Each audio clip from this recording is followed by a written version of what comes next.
What's up, everyone? Welcome to Invisible Walls, episode 162, our absolutely massive E3 blowout here on the show. We're going to run through all the big three, talking about the press conferences, all the games. We're going to do a third-party section, going to do some special wishes for the show. We've got a big one, and I am Shane Satterfield, and I'm here to ask you, what do you want? What do you want, Marcus? I'm not going to say it. I'm not going to say it right here on it. But I did call it last week that people were going to assume you were being a dick, and I think some of the reaction was a little bit overboard, to say the least. Yeah. But, as the host, I'm kind of here to generate discussion. I felt like mission accomplished. Different from any other episode Right. of Invisible Walls. 2 weeks ago we didn't have any. Oh, that's right. Shane was at Gamers Week. Right, I wasn't there. Ryan's on the show, as you already heard. Hello. Justin Spear is here today for the big E3 show. Yo. And we have a very, very special guest. It took 162 episodes to get him in here. But for our big E3 blowout, Michael Pack-Attack Pachter is here to talk to us about all things E3. And I might be right on one or two of them. Oh, How much do we have to pay him? As well? Yeah, exactly. royalty I free. need a copy of that. All right, we have a lot to get to on the show, so without further ado, let's get to it. All right, before we jump into E3 with both feet, we're going to talk very briefly about Call of Duty Elite, announced yesterday, and I have to admit, at Activision's Judges a Week event a couple weeks ago, they beleaguered this point for a good 2 hours. Imagine having to sit and listen. You learned everything you needed to know in a 2-minute trailer. We sat there for 2 hours. So, I mean, my main question is, when it comes to Call of Duty Elite, what do you want, Shane? I don't want. No, this is the monetizing, obviously, of the Call of Duty franchise, and we have somebody who called it, apparently, as he keeps on telling us. And actually, that was me 3 years ago. Oh, sorry. It might have been you, actually. I think I got it from you. I've just spent the last 3 years ragging on Bobby Kotick, and he has, Michael, he has said that he wants to monetize this, so it's no big surprise. But everybody's getting all kind of wound up about it, and there's no price confirmation. The features are kind of cloudy right now. We don't know what's pay, what's free. So, I mean, right now I it wouldn't pay seems for like any of it. Well, it seems like Bungie.net. I mean, I can't see them charging more than what, $3 a month for this right $1. now. I mean, What's less than basic Netflix subscription? So which is probably $7.99 a month. Yeah, so it could be $3, $5, something like that. So it's For going to what? be $60 a year. It'll be more than that. It'll probably be, if you buy 1 month, it's $7.99. If you buy 3 months, it's $18. If you buy a year, it's $60. Maybe $50. I don't think cheaper than $50, and I don't think more than $60. That's the range. You're going to get all DLC, all map packs. So you will get 3 map packs a year. Is that confirmed? Because I mean, that was a lot of speculation about that. It's company to me confirmed. It's not in their press release. I don't know why. So you heard it here first. World You did exclusive hear on it, yeah. Invisible Walls. That is, I haven't printed that yet. I did print that I expect it. So you'll get, assuming that you care, you'll get $45 of value for your $50 or $60. So now you're talking about $5 to $15 extra. And again, not everybody buys all 3 map packs. I'd say fewer than 1 million people buy all of the 20 million copies of Call of Duty. And then, the rest of it has been described to me as features that already exist on Halo. So it is Bungie.net. Back a year ago, when the Bungie guys signed with Activision, I actually spoke to them first. I mean, they actually called me 5 minutes after it hit with Activision. And I said, okay, one question. Why would you sign with Activision? Why not Electronic Arts? And Activision was on the phone? Yes. and That's Harold awesome. and Harold Ryan goes, because, and this is back to what I've been saying for 2 years. He goes, because they've shown us a way to monetize multiplayer, and if we can get $1 a month for each person that plays the next universe that we create on Activision, that's, we never have to work again.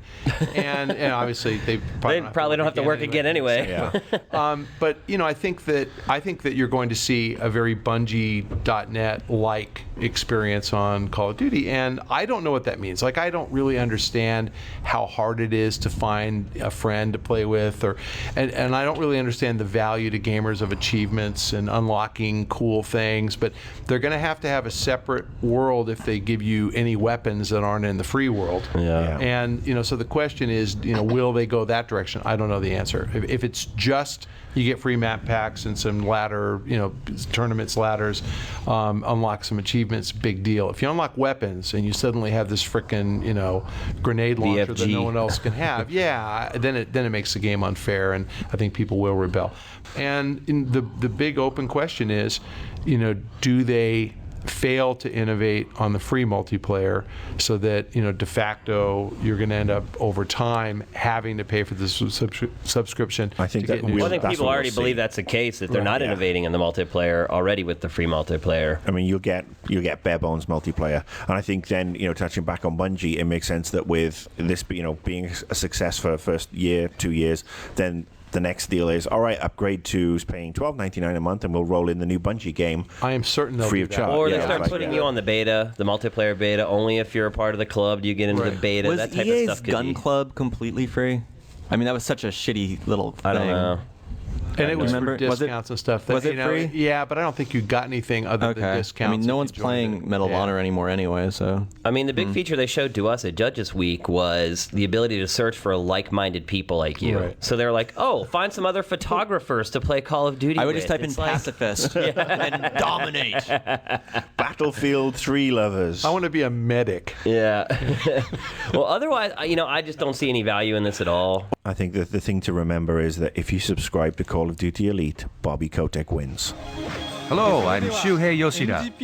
I would like to touch upon the future potential of games on NGP. All right, so now we're going to start running down through the three big first-party publishers / platform manufacturers. First, we're going to talk about Sony. Now, at the Judges event, I can't say too much, but I was a little surprised at what they showed us. They didn't show a whole lot of PS3 stuff. So, Hector, how much do you think they're going to focus on the NGP? Is this E3 all about the NGP for Sony? Because that's kind of the vibe I'm getting at this point. I think that that's their most important product to talk about. I think that if they don't lead with PlayStation Network, they've blown it. So happy to go back to that and answer NGP, but I think they have to lead with PSN.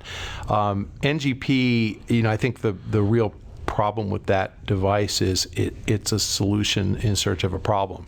I mean, it's a really cool device, and I guess you've held one. And I have, yeah. It's nice. It's amazing. And I have to say, I would rather play a handheld game on that device than any phone, than any 3DS, than any DS.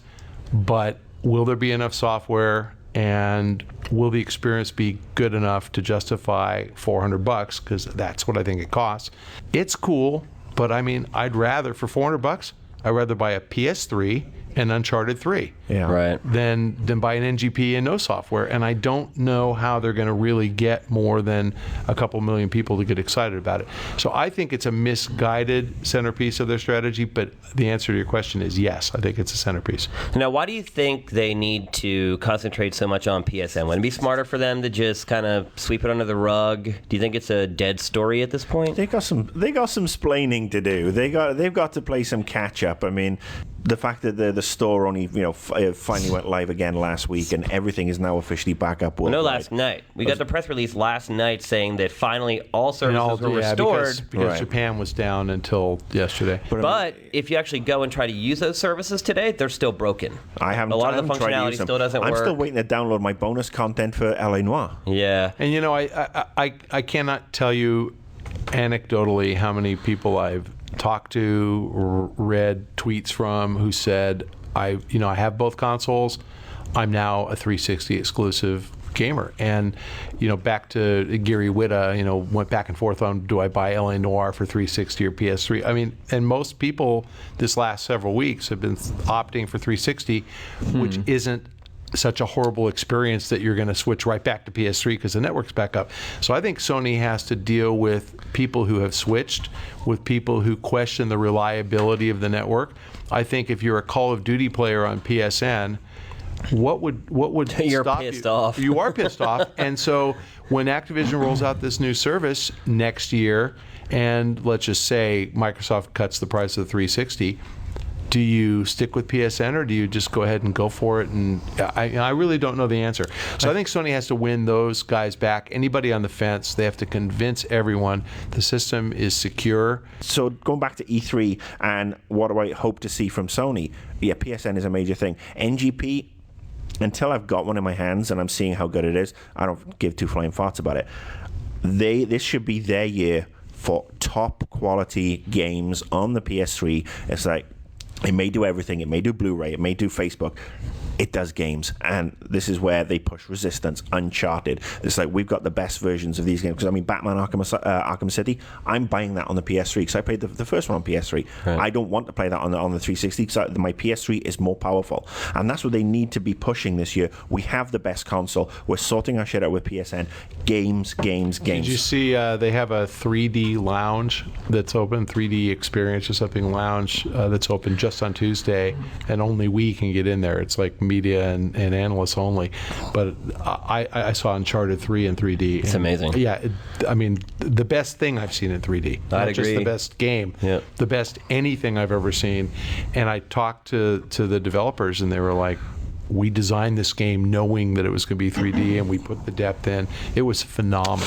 Can I ask, going off of what Marcus said and going back to the games, but maybe the Japan angle as well, we've gotten burnt on a couple top 10 lists with this little game called The Last Guardian. Do you think it's going to... Patrick, have you even heard of The Last Guardian? I've heard. Do you think it's going to show? No interest, huh? No clue. Okay. No clue. No, I mean, I know of the game, but I don't know when it's coming. But I mean, let's talk. they showed it 2 years ago, right? Yeah, and they showed it was going to be a GDC, and then they canceled, but then there was an event in We saw Japan. 2 years ago at E3. Yeah. Well, it wasn't showed there a last trailer. year. They've never shown the game being played. Is that the one with the big dog type thing Griffin, with it's yeah. like The Griffin. a never-ending Griffin. story? Yeah, it was a Griffin. It was an eagle something. Dog, whatever. I think from an ultra Claws. It had hardcore Feathers, It had a claws cat. and feathers. from an like a ultra cat hardcore griffin, perspective, but I a think dog there's a lot griffin. of people who love that, but that's not a system seller. Sony need to come up with a system sellers this year. They need to make Uncharted 3 the must-buy video game But you of this can't. fall. When you get to the third part, you can't just suddenly say, "Now this is a system seller." Like, that doesn't work. It doesn't and back work to that what way. Shane said, that it only does everything. I think part of the confused message from Sony is parent company wants to sell you a 3D TV. So they're going to make 3D in Uncharted a bigger deal than the gameplay itself. Now, is the NGP going to be You'll get one. a repeat of the PSP? I won't. Because the PSP was very similar. It was this whiz-bang gadget. People were blown away by it. Oh my gosh, console graphics in your hand. We're kind of getting that same message this time. We all fell for it too. I agree. I was fell for it. absolutely convinced the PSP would just kick ass, and I think that the PSP gave you a PS2-like game experience at a time when there was no PS3 or 360, so it made sense. And it turned out just a few people wanted that experience, not very many, and really primarily people who play sports games, sports sim games. I think the NGP is going to be that way. It'll give you this great experience that you don't really need or want, and definitely not at a super high price point. I mean, that's the big problem. So yeah, I think it'll fizzle. So let's go around the horn real quick. What's your prognosis for Sony at E3? Let's give it a letter grade. Marcus, go.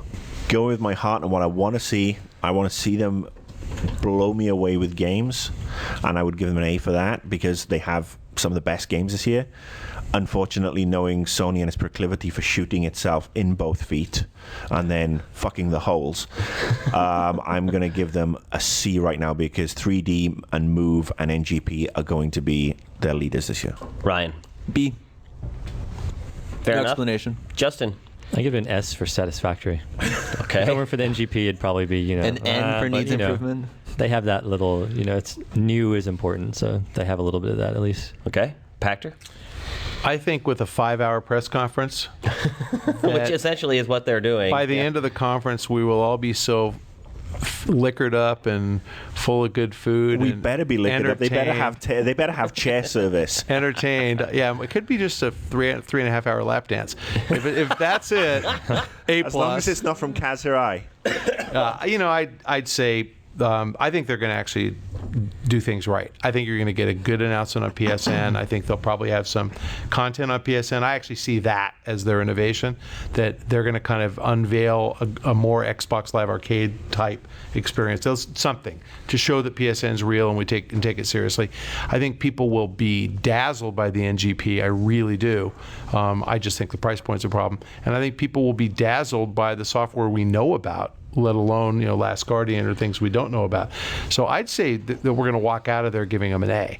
I just don't know that it's going to have any lasting impact and sell consoles or software, but I think you're going to like the message. They generally do a great job in their press conference. And as I said, Other than going back to like the PS2 era. And when Lady PS3 Gaga era. comes out and gives you a lap dance, Ew. I can't think of anybody so I'd cute. rather have less give me I'd rather have Shane give me a lap dance. God. I find Lady Gaga, I love her music. I don't get how that woman dresses provocatively, like as if she's sexy. I don't Yeah, get she it. looks like So a I'm man. waiting for all the comments here, because I mean, I don't somebody think, obviously I thinks think, she's I think sexy. you're going to be okay. I'm not sure our demographic is hardcore Gaga. 30-year-old guys with mustaches? What do you think? Pass. Yep. All right, well, I'm going to give them a C. I think they're going to show a ton of the new handheld. I don't think we're going to see a ton of new games for the PS3. I think the games that we do know about for the PS3, we've already seen a ton of times, know maybe too much about before they came out. So I'm going to give them a big fat C. Marcus, are you okay? Okay, so next up is one of the big three that I am probably least excited about. Kind of tip my hand for the rating at the end there, and that is Microsoft. You're such an Xbox hater. Today, apparently. How do you guys feel about Microsoft? I feel like maybe they do have a lot of unknowns as far as software, because you look and we have Gears 3 and Forza.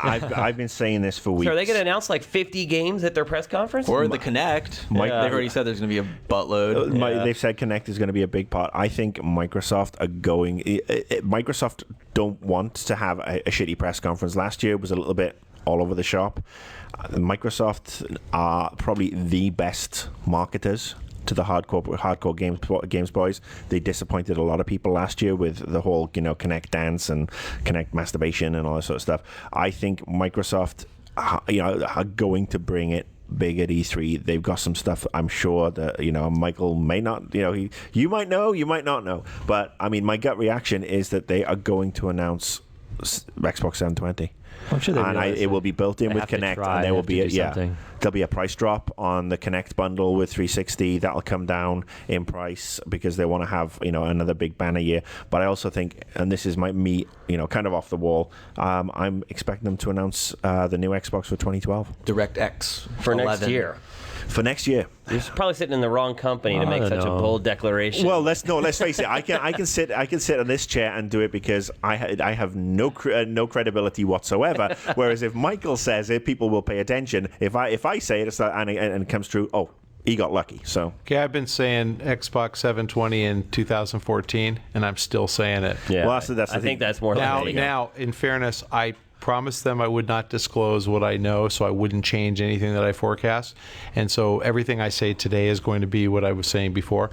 But Why do we even bother to have I him can on? just on Xbox. Can we just redact everything? But I can tell you that I spent 5 hours there yesterday, and 3 hours of it was without break looking at all the stuff they're going to show at E3. And at the same pace that they would present it, they could have a 3-hour press conference. They won't. But I saw 3 hours worth of stuff, and everybody has different tastes, so others may not agree with me, but A+, I liked what I saw. Wow. Now, when I say that, I don't mean that there's going to be these reveals that, oh my God, that's the coolest game I've ever seen. It's more quantity, good quality, but more quantity. But good hardcore, good core Kinect experiences, good casual Kinect experiences, and good multimedia, which is exactly what I predicted and exactly what I saw, and that's as far as I can go about the detail. But a lot of stuff that I think people are going to see and go, I like that, that's cool, well packaged, and surprisingly, only one or two things I saw had I guessed. So really a lot of stuff that I didn't know they were going to do. Now, the Kinect in motion gaming, I think, in general, is going to be, for me, a big story to follow at E3 this year. Obviously, last year, as Marcus mentioned, Microsoft's press conference was deluged with Kinect stuff. But what I've kind of started to see at this point is that Kinect is turning into the Dance Central machine, much in the same way the original Xbox was basically a Halo machine. Are they teetering on that at this point? Do they need to show some big stuff at E3 this year to kind of get over the hump of it? Okay, you play Dance Central on that. Everything else is just kind of vaporware or garbage? I think they have a dilemma because since the introduction of the iPad, tablets, it's no longer quite as intuitive that you want to wave your arm at your television. If I had exactly the same interface that was on my TV screen and on my tablet and I could touch, I think I'd be more comfortable because touching it is very precise. So now, Patrick, do you remember on Bonus Round a couple years ago? Yeah, I said it was like a big iPad or a big iPhone. Well, no, we got in a bit of a tiff. You were saying you preferred to use your hands to navigate menus, and I said I would rather use a D-pad. Right, but this is touching the screen, so it's right. But no, I think it's somewhat saying you'd rather have it. Dude, I totally remember, and this is the solution I think makes us both happy. Right. This is the Reese's peanut butter cup. Yeah. so I think that the interface is still better in tablet form. I think that there are many games, and let's use flight simulation. I don't want to hold my hands in front of me. I want to hold a steering or whatever. I want to hold a plane controller. We call it. What do you call it? I don't know what it's called. Rudder. Stick. Yeah, stick. I want to hold the stick because it makes more sense. And so, when you play a game, something that they've shown in the past, like Star Wars, I get the laser light sword with my hands. I don't get running around by standing in place and doing that. I don't really want to move that way. Right. So I think that the Kinect experience for the core, and I'm just picking Star Wars because they've announced it before, that experience, it would be best if you could do both. But you don't want to put your controller down and get up and now here I've got to, it's awkward. I think that's the problem that they face with making core games. They didn't address that all the way with what I saw yesterday, but they'll address that somewhat, and I think people will like what they see.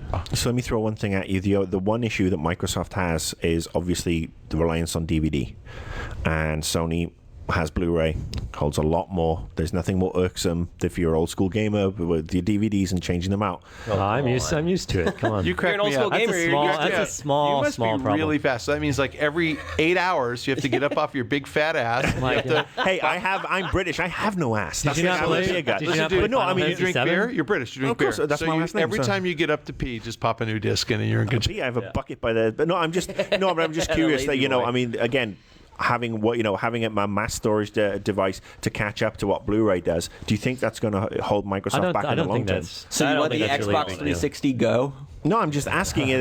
It's a valid question. I don't know what the fuck you Muppets are on about, but seriously, the There's a new Blu-ray Muppet movie holds coming out. a That's lot pretty more. Really? Lot more coding, lot more audio. Games like no chance. L.A. Noire are phenomenal on it, and I'm not saying the Xbox version isn't. It's on multiple discs on the Xbox Yeah. version, isn't it? Oh, I wouldn't know. I bought right? I bought Three. I bought the PS3 version with one fucking disc. So cares? No, I'm just curious. I mean, where's it going to go? I mean, DVD is We're going to go back to falling 5 back. and 1/4 inch floppies. Zip drives. I think Microsoft is going to concede the fat ass audience. They're going to say, "Fine, Sony, you get all got them. You get the fatties. We'll keep the guys." Jesus, who are, for once I ask a pertinent question, I have to listen to the Rogues Gallery. You thought it was pertinent. Everyone More of else a peanut didn't. gallery. Well, Microsoft Except bet on HD DVD and they lost, and so this is going to have an We're gonna impact rename Invisible Walls. moving forward for what Microsoft is going to do, because are we going to go to 4, 5, 6, 7 DVDs in the next generation of games when they're trying to keep up with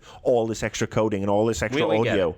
So I mean, I'm just curious. It wouldn't surprise me if Microsoft launches a box that is a 360 that has a Blu-ray player or a higher density disc drive Thank you. in the future, but I'm not saying for this E3. It was just a question I was just HD throwing DVD out. 2. but still, games are still going to have to come in on 2 discs. You're not going to 3 split the discs. user base. Right. So All right, so let's go around the horn and give our letter grades for Microsoft hype. Marcus. Going with my gut again, I'm gonna go B+, bordering on an A. They don't fail me, don't let me down. If they do focus it on Kinect, they're gonna be getting a friggin' D out of me. Ryan. B. Justin. I give it PG for pretty good. Okay. I have some good games. I'm not expecting any shocking, new announcements. All I can do is show a good game. I have a B+ unless they give us some free stuff, and then it's an A+.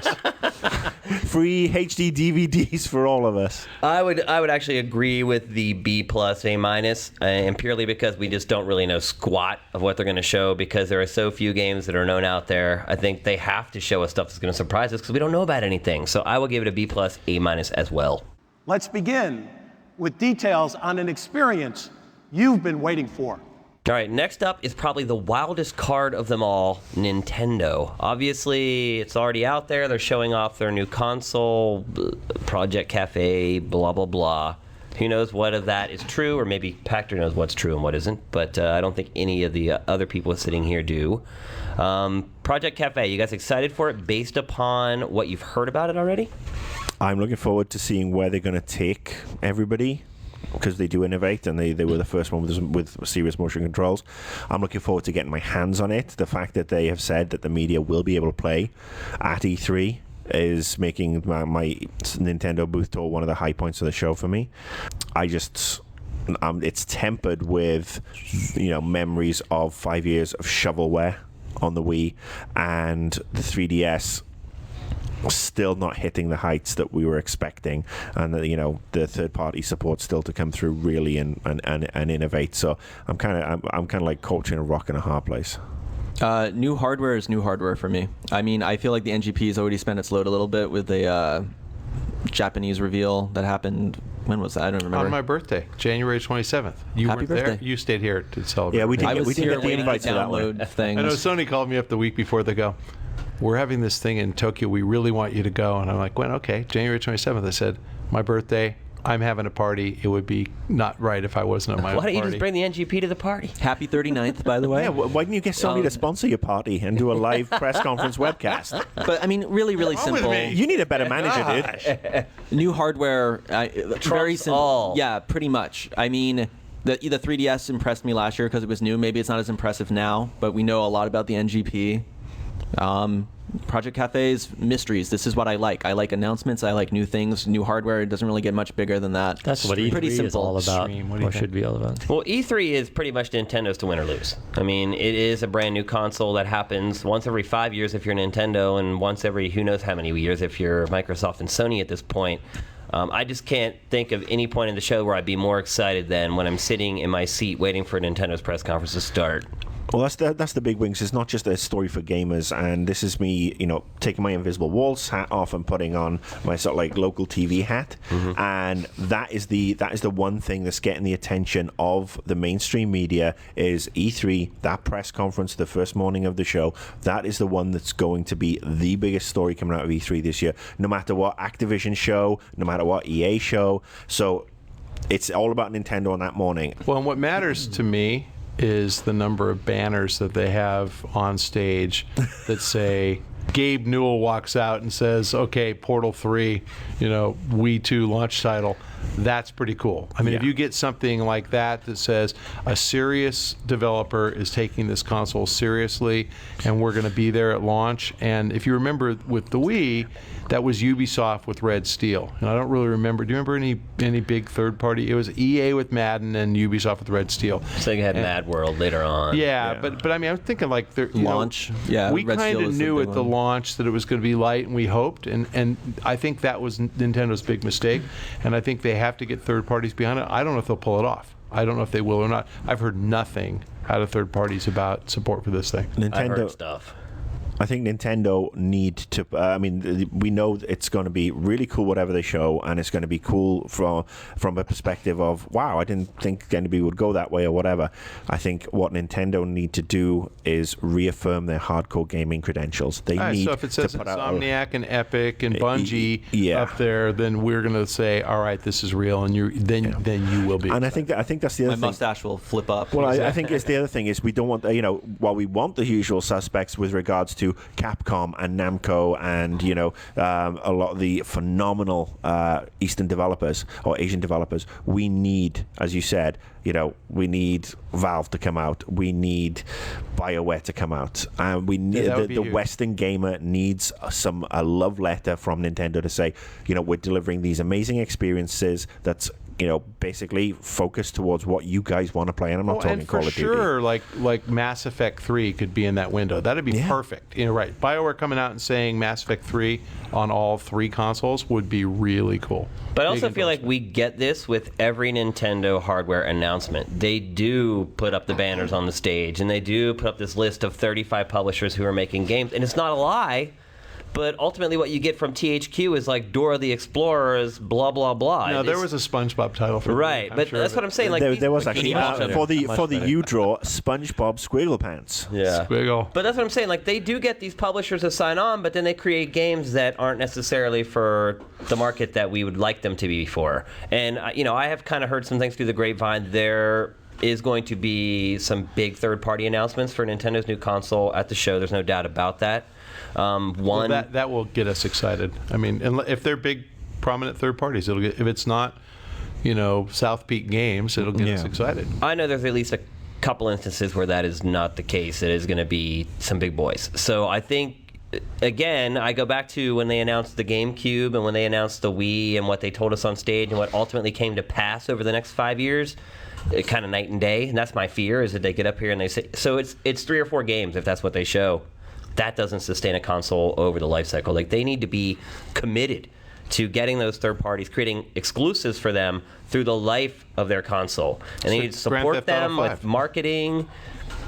Rumors are flying, but I don't know. Nintendo obviously doesn't have a lot of games to show, so they're going to have to fill up a lot of their press conference with the 3DS and their new machine. Pikmin. Sorry. I want it. They're going to have to start playing nicer Western developers, and they're also going to have to start reintroducing and upholding the Nintendo seal of quality. What about online? Obviously, that's their big question mark, right? It's okay. Third-party support, they need it. What about their online strategy? It hasn't been hacked yet. Have they? Right. Do they have an online component?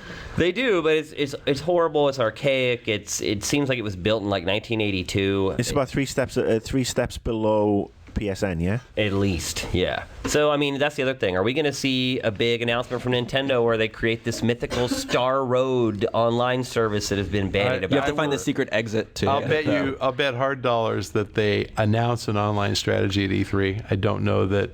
I mean, they'll give themselves a year at least to implement, and then we'll see if they execute. But they'll announce it. Sure. Yeah, well, I think Miyamoto went on record a month or two ago saying that was one of the things they know that they failed on with the Wii is that they didn't go outside. Well, they were waiting on, That's their excuse. They always say, right? Well, penetration, just like they're waiting for everyone to have an HD Since TV, they've been making money, it's their call to me. Letter grades very quickly. Marcus. B-. Ryan. B. Of course. Justin. NA. NA? Not applicable, you mean?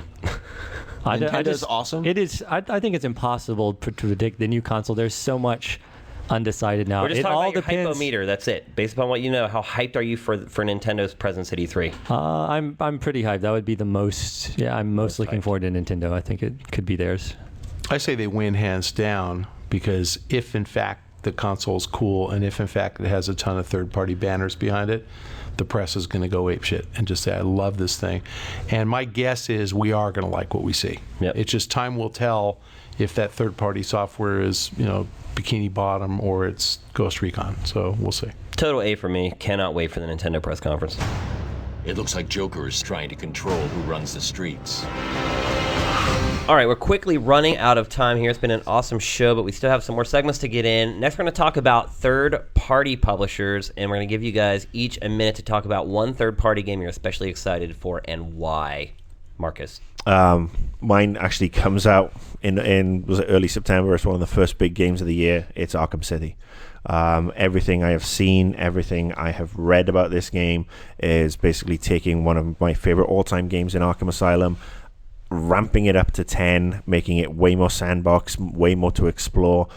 We just found out that Catwoman's going to be in it as a playable character as well, so I'm interested to see where that goes.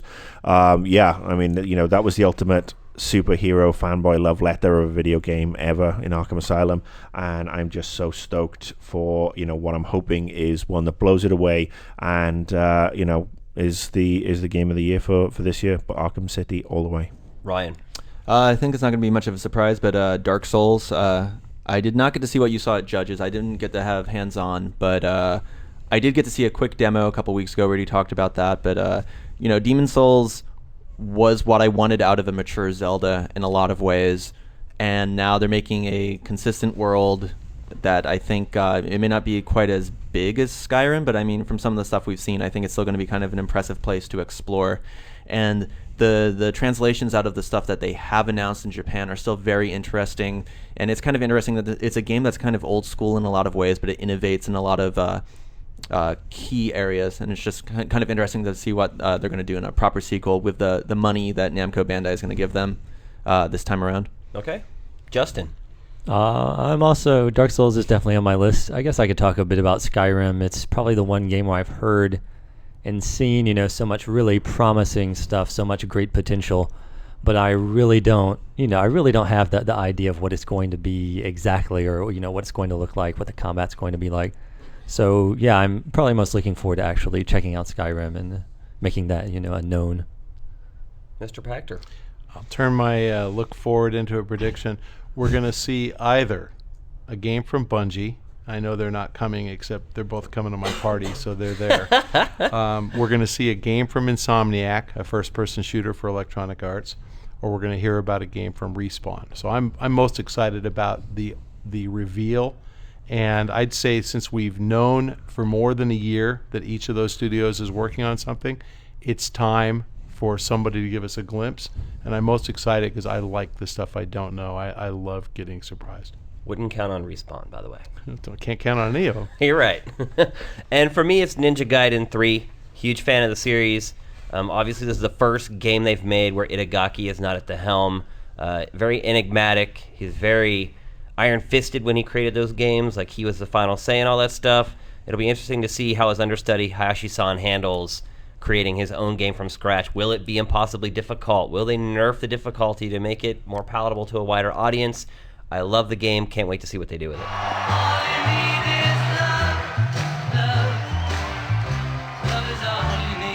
All right, so this last segment of our big E3 preview is kind of a catch-all. You guys can talk about whatever you want. I'm going to toss it to you. You can talk about your favorite E3 moments, maybe a prediction you might have for E3.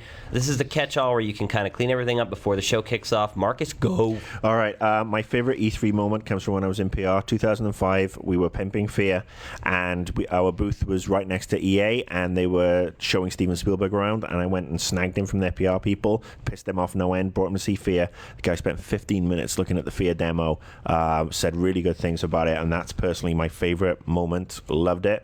My most random prediction, and the one I want to see Gabe Newell walk out of the Microsoft press conference and tell me Half-Life 3 is coming. That'd be great. That's what I want. That's what I would love. What about episode 3? Would you take that? No, I want Half-Life 3. I want a full-on... I want my Gordon Freeman back. I want him back, and I want him to start schooling the likes of Treyarch and what's left of Infinity Ward on how to make a fucking intelligent shooter. I want to he's coming back with a mustache. I don't care. I actually am Gabe Newell. I don't care if he's coming back Amish. I want Half-Life 3 back to reclaim the shooter for people with an IQ above that of a chimp. All right, Ryan. Prediction. Sony will finally stop talking about the PlayStation 2 during their press conference. That's hopefully a safe bet. Hopefully.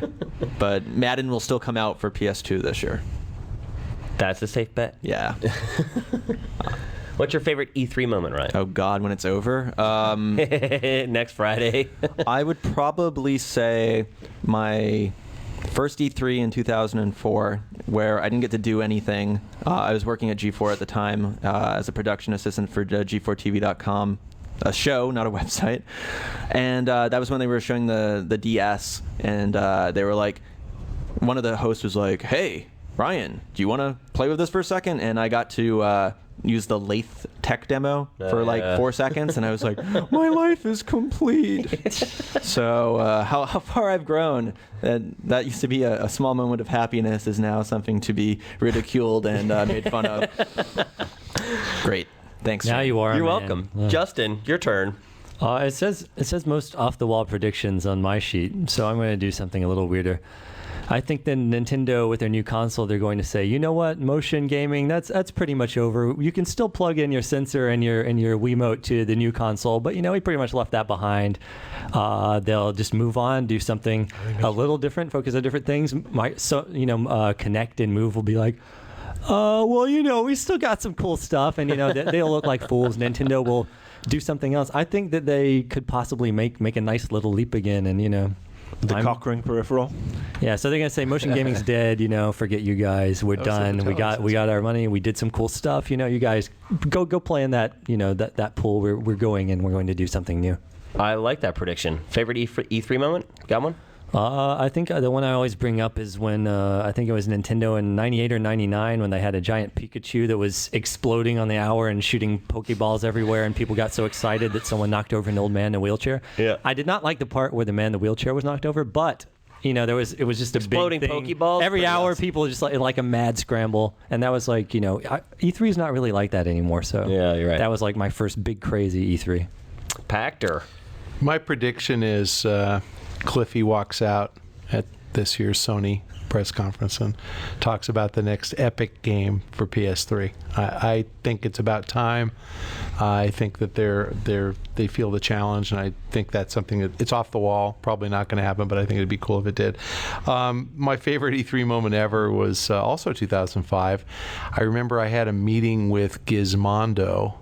And I went to their booth, and they had all these booth helpers, and there were a lot of them, all female, all dressed like schoolgirls in really short plaid skirts and really revealing white, Oxford cloth shirts. And you couldn't shake them. I mean, they were everywhere. And I pulled the PR guy aside and I said, "These girls look like hookers." And he said, "They are." And That's great. And they were. He wasn't kidding.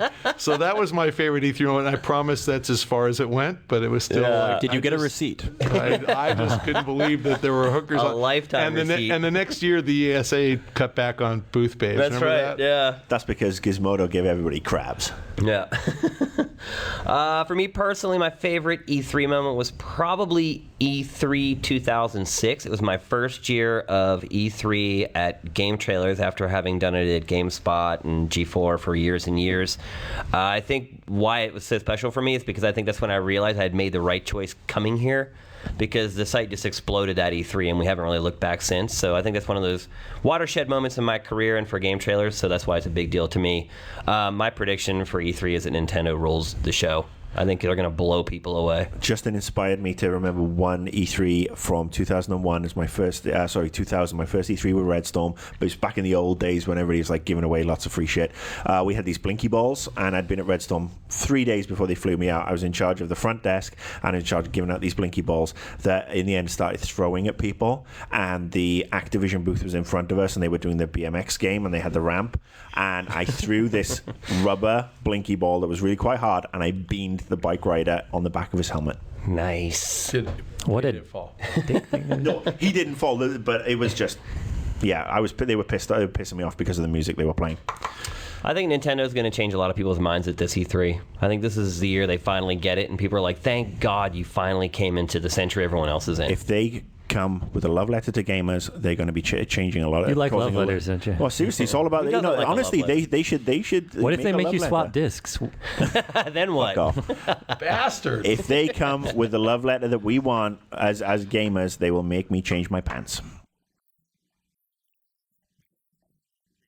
All right, so that's it for episode 162, our big pre-E3 2011 blowout. Michael Pachter, thank you so much for coming and recording with us, man. We really wanted you on the show for a long time. We appreciate pleasure. you taking the time. I know right now you are swamped just like everybody else, so thank you very, very much. Thanks for having me, Shane. As you guys know, E3 right around the corner. There are promos all up and down and all over the site. I'm not going to run through everything again, just to say we're streaming every press conference live on Spike TV, 12 to 5 on Monday. A live stream all day long on Tuesday, literally like 14 or 15 hours on GameTrailers.com. You can watch it on GT, you can watch it on Twitter, you can watch it on Facebook. That's the quick and dirty rundown. Here we go, guys. This is it. And you giving me a camera crew for Thursday morning. That's right. Are you fucking nuts? I am nuts. I'm excited, man. I'm really pumped for this E3. Everybody out there, hope you join us for the ride. It is going to be an awesome show. If you want to see it first, you got to be on GT, and that's the bottom line. Invisible Walls is up and out.